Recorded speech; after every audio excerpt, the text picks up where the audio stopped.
pessoas foram presas acusadas de tráfico de drogas. E aqui no estúdio vamos receber o grupo Samba de Banda, que fez Ronaldinho Gaúcho trocar a bola pelo pandeiro. Você vai ver que história é essa daqui a pouco. Está começando agora o seu jornal líder de audiência, nesse horário, sempre perto de você.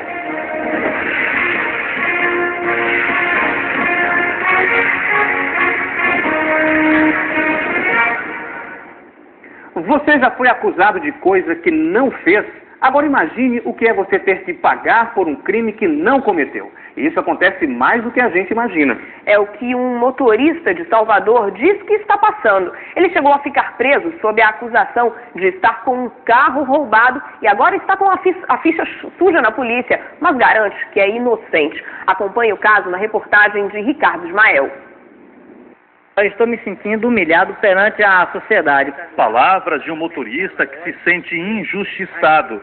Seu Vitoriano Ferreira, de 48 anos, vive um verdadeiro pesadelo. Ele conta que seguia de Barreiras, na região oeste, para Salvador, pela BR-242.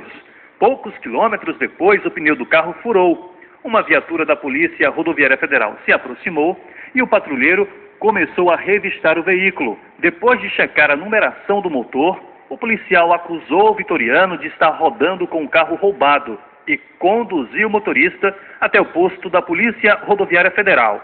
No posto da Polícia Rodoviária Federal, os números do motor do carro foram colocados no sistema de computador usado para rastrear veículos roubados em qualquer parte do país. Mas, de acordo com o seu vitoriano, depois de várias tentativas, nenhuma irregularidade foi constatada. Mesmo assim, o motorista e o veículo foram encaminhados para a delegacia de Botirama. De acordo com a Superintendência da Polícia Rodoviária Federal em Salvador, o policial agiu dentro da lei. O procedimento seguiu as normas do departamento para identificação veicular. No momento que você chega nesse órgão competente com essa documentação, apresentando as pessoas suspeitas e apresentando o elemento de suspeição, daquele momento em diante, onde um responsável desse órgão recebe a ocorrência, a gente não tem mais como interferir. Nesse caso, foi a delegacia. Nesse caso, a delegacia de polícia civil. Como mostram esses documentos, Vitoriano foi preso em flagrante por crime de receptação de carro roubado. O motorista só foi solto depois que o Departamento de Polícia Técnica emitiu um laudo confirmando que a perícia não identificou vestígios de adulteração no carro, mas ainda está em liberdade provisória. Não pode se ausentar da cidade onde mora por mais de 30 dias sem a autorização judicial e sem contar que ainda está com a ficha suja na polícia. Eu quero justiça até porque assim como aconteceu comigo, pode acontecer com outros e outros e outros. Eu não tenho nada que desabone a minha conduta perante a sociedade. Eu sou um cidadão, entendeu? E acredito que perante a justiça, eu acho que eu vou conseguir limpar o meu nome. Que situação é essa do seu Vitoriano, hein? A pergunta agora é, o que fazer para resolver um problema como esse? Se ele é mesmo inocente, como é que vai fazer para provar e se livrar dessa acusação? Quem está aqui com a gente e assistiu a reportagem é o advogado criminalista Thomas Bacelar. Boa tarde, doutor. Seja bem-vindo. Que situação é essa do seu Vitoriano, não é? Nos desabrigados adaiais da justiça criminal surgem estes dramas, que envolve uma série de aspectos importantes. A autoridade, em princípio, só pode fazer aquilo que a lei autoriza ou determina. A prisão no Brasil só pode ocorrer em duas formas. No flagrante delito, fora daí, por ordem escrita e fundamentada da autoridade competente. Na flagrância delitual estão previstos 4 casos no artigo 302 do Código de Processo Penal. Fora daí, não é possível prender-se em flagrante. Nesse caso, nessa situação, o que a pessoa deve fazer para limpar o nome? Ela prova que é inocente, mostra toda a situação, mas continua com o nome sujo. Bem, para saber a classificação do crime, é preciso ler-se a nota de culpa. E, em se tratando de crime de receptação, a modalidade afiançável e a modalidade inafiançável. Também existem várias hipóteses de de receptação. Umas que comportam flagrante da modalidade como foi feito, outras que não comportam. Era preciso ficar isto explicitado na nota de culpa e, pelo que eu vi, não aconteceu. Justamente isso. Como é que pode ser feita a prisão se só há indícios, se não existe nenhuma prova do crime? Tá bem. A flagrância significa a certeza visual do fato criminoso. As provas no crime, quanto mais próximas do fato, melhores, para dar ao juiz a certeza, que é a especificidade ética do direito.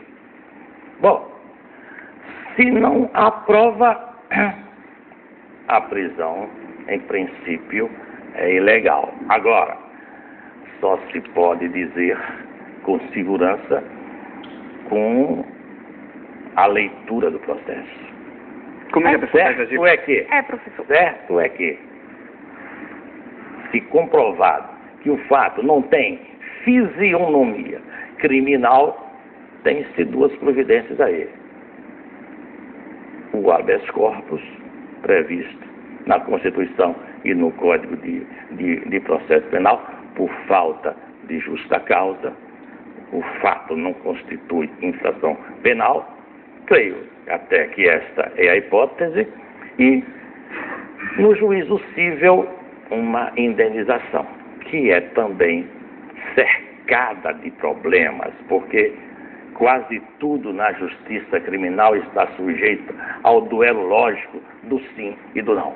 O senhor disse que é uma prisão ilegal, mas ela termina acontecendo. Como a gente viu no caso do seu Vitoriano, ele agora está impedido de sair até mesmo do município onde ele mora. Então, o que acontece com essas pessoas que são lesadas dessa maneira? O que elas devem fazer? O que elas podem fazer na realidade para tentar reaver a situação? Objetivamente, no caso, a lei processual oferece os recursos próprios, um dos quais é o habeas corpus.